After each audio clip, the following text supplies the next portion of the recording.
everyone. In today's session, we will discuss about the flower in detail, the floral parts and what are their functions. Let's go. Right? So we'll start with our today's topic, flower. So the chapter is also morphology of flowering plants. Means what is flower?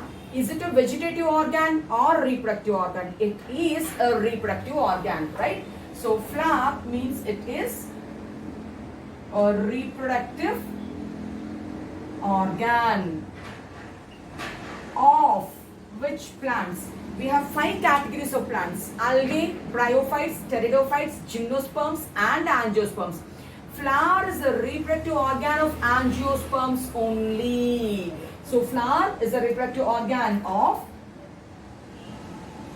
angiosperms. And flower is formed from the stem only, from the shoot only. So we'll tell flower is a condensed shoot, or we can tell flower is a modified shoot. Okay. So what is flower? It's a reproductive organ. From where is formed? It's formed from the stem. So flower is a modified shoot, or it is a modified stem. Now on the stem, the mature regions are called nodes. On the nodes, leaves will arise. So now that means what and all we can see in a flower, like calyx, corolla, sepals, petals, all these things are nothing but the floral leaves. Then so when you are telling a flower is a condensed stem, then all the floral appendages are modified leaves. So all the floral parts are, what are they called? They are modified leaves then. And it's a modified stem, it is a condensed, and flower is a condensed stem, we'll tell. Flower is a condensed stem. So actually this is the stem, which is having 1, 2, 3, 4 nodes. From one node, calyx will come. So usually we draw calyx like this. From another node, corolla will come. So corolla are the attractive parts of the flower. From another node, androecium will come. From another node, gynoecium will come. So from here, but did you see any flower like this long, having calyx at one node, corolla at another node, androecium at another node, gynoecium at other node? No. That is why we are taking flower as a condensed stem. So what is the stalk of the flower called? The stalk of the flower is called pedicel. It is called pedicel. And the tip of the pedicel, is swollen to form thalamus or receptacle. The tip of the pedicel is swollen to form the thalamus or receptacle. Now here is the pedicel. The tip of the pedicel has swelled to make the thalamus. The tip of the pedicel has swelled to make thalamus. On this thalamus, so nodes and internodes are there. Condensed nodes and internodes are there. Now from one node, gynoecium. From the other node, androecium.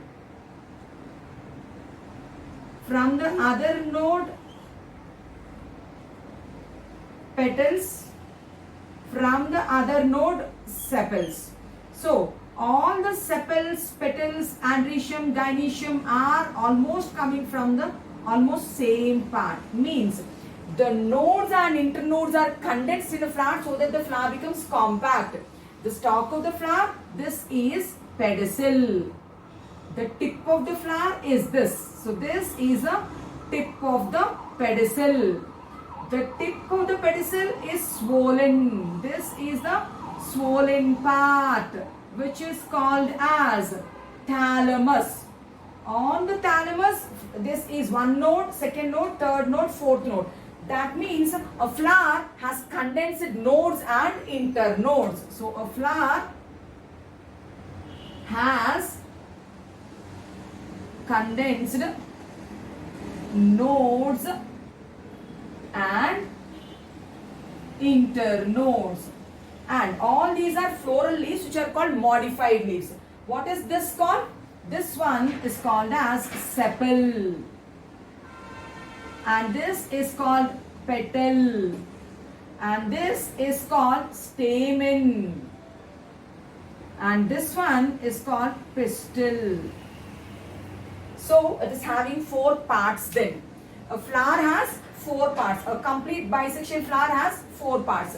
What is that? Sepal, petal, stamen and pistil. So what did we see? We are talking about flower. We are telling flower is a reproductive organ of which group of plants? Angiosperms only. Flower is a modified shoot. It's a condensed shoot.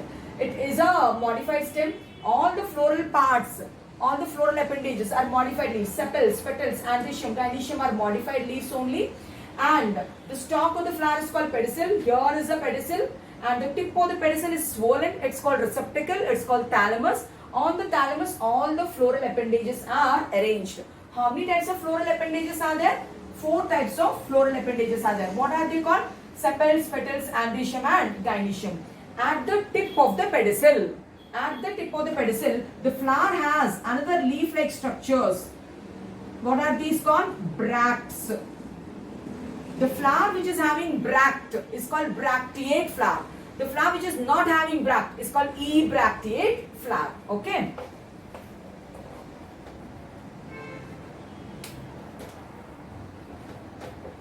Let's move on to the types of flower. A complete flower, we tell. What do you mean by a complete flower? A complete flower has 4 whorls. A complete flower has 4 whorls, means 4 rings. So this is 1 ring, second ring, third ring and fourth ring. A complete flower is called bisexual flower. It is having 4 rings. The outermost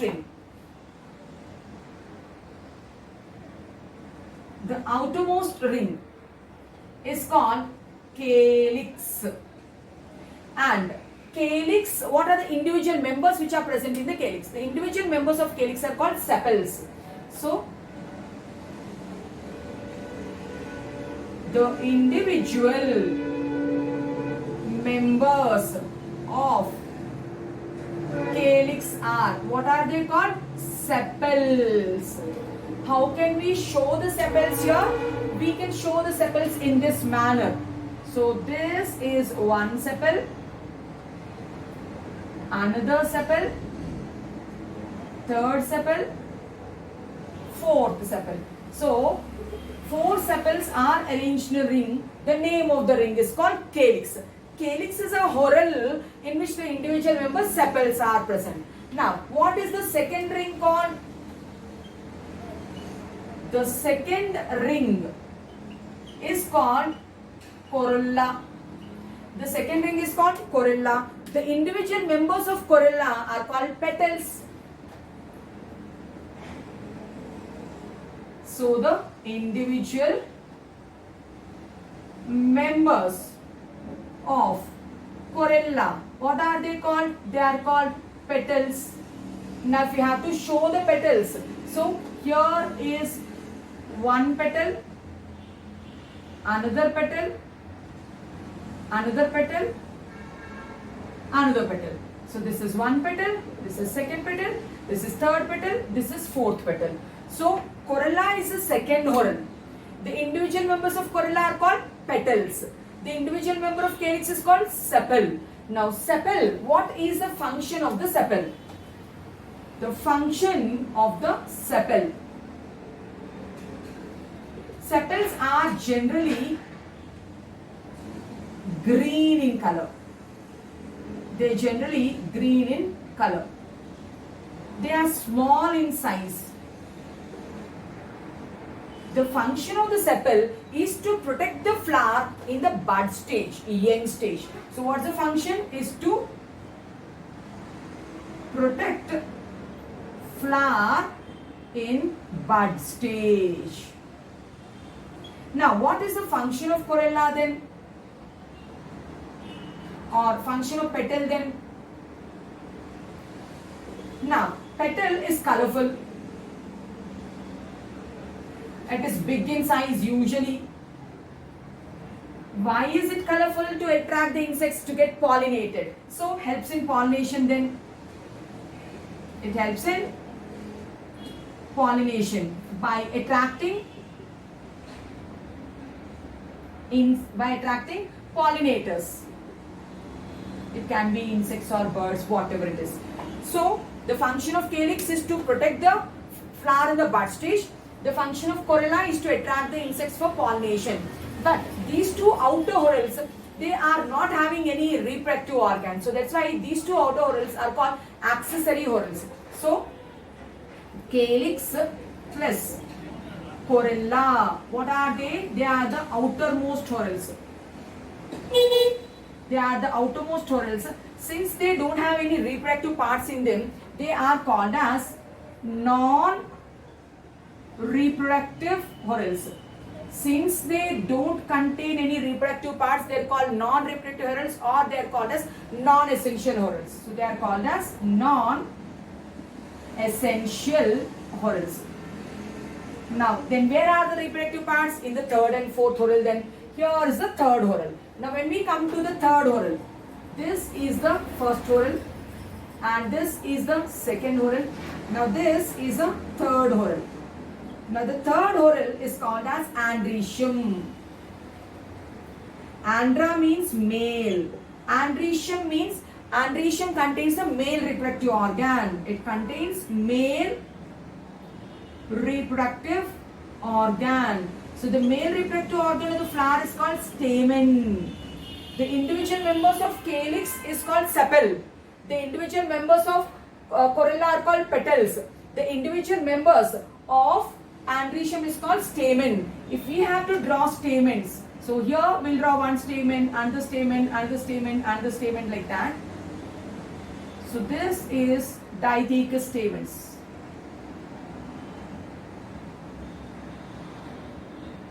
Let's draw only 4 here also. So 4 stamens we are drawing. So the individual member of andrecium is called stamen. Now what is stamen? It's a male reproductive organ. Okay. Now coming to the fourth whorl, it is called gynoecium. What is gynoecium? It is the female reproductive organ. Female reproductive whorl. It is represented by carpel or pistil. The male reproductive whorl is represented by stamen. The female reproductive whorl is represented by carpel or pistil. Here it is. So if you have to show, it is bicarpellary. So this is one carpel bilocular and this is another carpel. What does it has inside? It has ovules. Okay. So this is calyx whorl. This is corolla whorl. This is andrecium whorl. And this is gynoecium whorl. So the outer two whorls are called non-reproductive or non-essential whorls. The inner two whorls, andrecium and gynoecium. Let us write down. The inner two whorls are called, what are they called? Reproductive whorls, because they contain male and female reproductive organs. They are called reproductive whorls, or they are called essential whorls, or they are called essential whorls. So we talked about a bisexual flower which is having male and female reproductive parts. A complete flower has 4 whorls. What are they? Calyx, corolla, andrecium, gynoecium. So they are, a complete flower is also called bisexual flower. There are flowers where only male reproductive part will be there or only female reproductive part will be there. Then they are called unisexual flowers. We will see that now. So a complete flower is called a bisexual flower.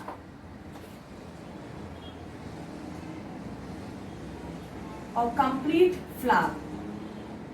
What is it called? Bisexual flower. So rose, China rose, tulsi, so many are the examples of bisexual flowers. Coming to unisexual flowers. Unisexual flowers are of two types. If it is having only male reproductive part, if it is having only male reproductive organ, what is it called? If it is having only female reproductive organ, what is it called? If it is having only male reproductive organ, stamen, then that is called staminate flower. If it is having only female reproductive organ, what is it called? Pistillate flower. If it is having only male reproductive organ, that's called staminate flower. If it is having only female reproductive organ, that is pistillate flower. Okay. So staminate and pistillate flowers are fertile flowers. This is also fertile flower. This is also fertile flower. Sometimes sterile flowers are also there. Sterile male reproductive flower, what is it called? So, sterile male flower is called staminode. In the same manner, sterile female flower, what is it called? Pistillode. Fertile male flower, staminate. Sterile male flower, staminode. Fertile female flower, pistillate. For sterile female flower, pistillode. What do you mean by staminode? Cannot produce pollens. That's why it is sterile. It cannot produce pollen grains. That is why it is sterile. This cannot produce ovules. Cannot produce ovules. That is why it is sterile plant. Now, there are plants where bisexual flowers will be there. Unisexual plants also will be there. So, if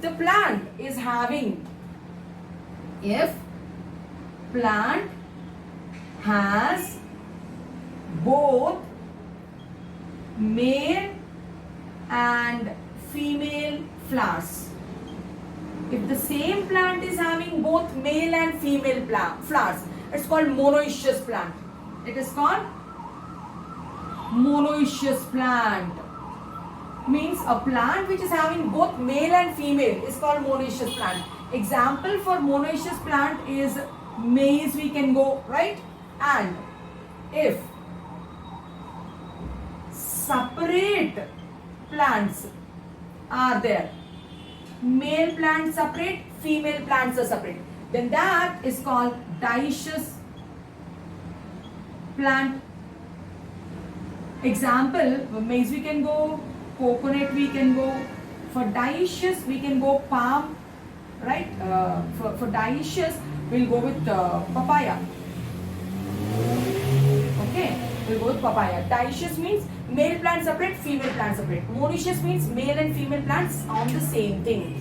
So what did we discuss? We discussed introduction to the flower. It is a reproductive part. A flower is a condensed shoot. It is a modified shoot. It has 4 whorls: calyx, corolla, androecium, gynoecium. Where are all these parts coming? On the swollen part. On the swollen part, what is it called? Thalamus or receptacle. And we discussed what is unisexual flower, male flower, female flower, and a complete flower. In the next session, we will continue with the detailed explanation of the flower. If you like the lectures, like, share and subscribe to my channel. Thank you.